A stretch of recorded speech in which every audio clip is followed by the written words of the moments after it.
बहुत बड़ा संशय है, आप मत जाइए, मेरे संशय का समाधान कर दीजिए।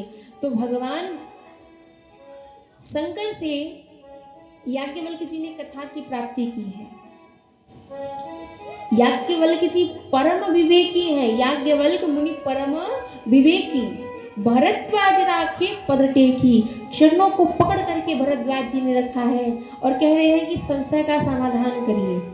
देखिए, जब भगवान की कथा सुनने की हमारे हृदय अधिक उत्कंठा होती है, तब जाकर के हम भगवान श्री राम की कथा को सुन पाते हैं, श्रवण कर पाते हैं। अन्यथा हम कहते जाएं, आपके मन में हृदय में ऐसा भाव ही ना हो कि हम कथा से कुछ लें। कथा को सुनने के लिए मन को बिल्कुल खाली करना पड़ता है। अगर हम ये मन में विचार करें कि कथा में हम बैठे हैं और मन में ये विचार करें हमने तो बहुत कथा सुनी है, तो फिर कथा से हम कुछ प्राप्त नहीं कर सकते। कई यहाँ ऐसे भी लोग हैं जो मुझसे बहुत ज्ञानी हैं, भगवान के बहुत भक्त हैं, लेकिन उनकी ये जो मानसिकता है, भगवान की कथा से जो लगाव है, उन्हें यहाँ पर बांध करके रखती है। वो भगवान की कथा में कुछ नया, कुछ विलक्षण प्राप्त करने के लिए सदैव कथा का सेवन करते रहते हैं। कैसे भी भगवान की कथा मिले, बस सुन लेना है। और ये भी कहा जाता है, मैंने संतों के माध्यम से ऐसा सुना है, गुरुदेव भगवान भी ऐसा कहते हैं कि जिनको राम जी की कथा में कोई रस नहीं मिलता ना, तो समझिए राम जी की कृपा नहीं है और उनका ये जो जीवन है ये व्यर्थ है। रस विशेष जाना तिन नाही, राम कथा जे सुनत अघाई।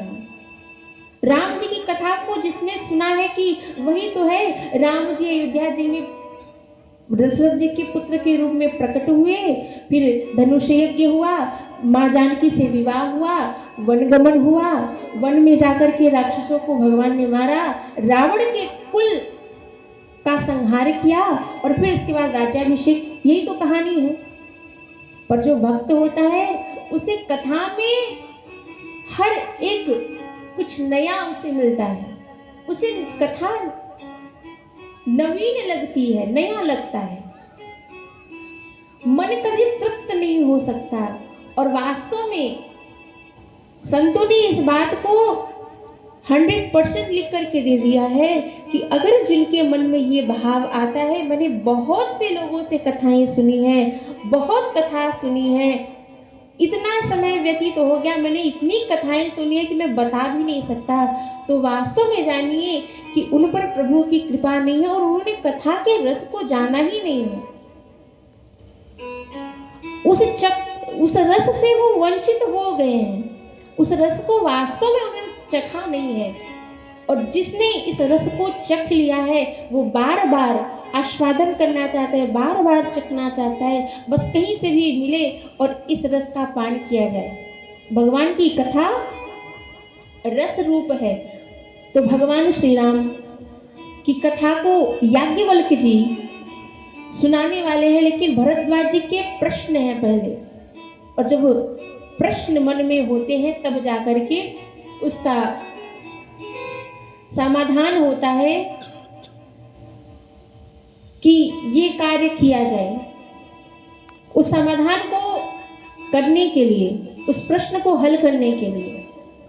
और यहाँ पर एक भक्त की बात क्या है, तो वो किसी भी प्रकार से एन केन प्रकारेण भगवान की कथा कैसे भी बस सुनने को मिल जाए, इसलिए वो कैसे भी बस उल्टा सीधा प्रश्न करेगा, पर भगवान की कथा सुनने के लिए उसके हृदय में अधिक उत्कंठा होती है। तो भगवान श्री राम की कथा को सुनना चाहते हैं, इसलिए मूर्खों के जैसे प्रश्न कर रहे हैं भरद्वाज जी। और भरद्वाज जी ने भगवान श्री राम की कथा को सबसे पहले नहीं सुना। याज्ञवल्क्य जी ने सबसे पहले शिव कथा कही। ध्यान दीजिएगा, मूर्खों की तरफ भरद्वाज जी प्रश्न कर रहे हैं। राम जी के बहुत बड़े भक्त हैं। तीन ही राम पद अति अनुरागा, थोड़ा अनुराग नहीं है, बहुत अनुराग है। और भक्त जन अपने ठाकुर, अपने स्वामी के सदैव ऋणी रहते हैं। उनकी ये जो जीवन नैया है वो भगवान के ही सहारे चलती रहती है। वो सदैव हर एक घटना में भगवान की लीला का ही दर्शन करते हैं, भगवान की इच्छा का ही दर्शन करते हैं।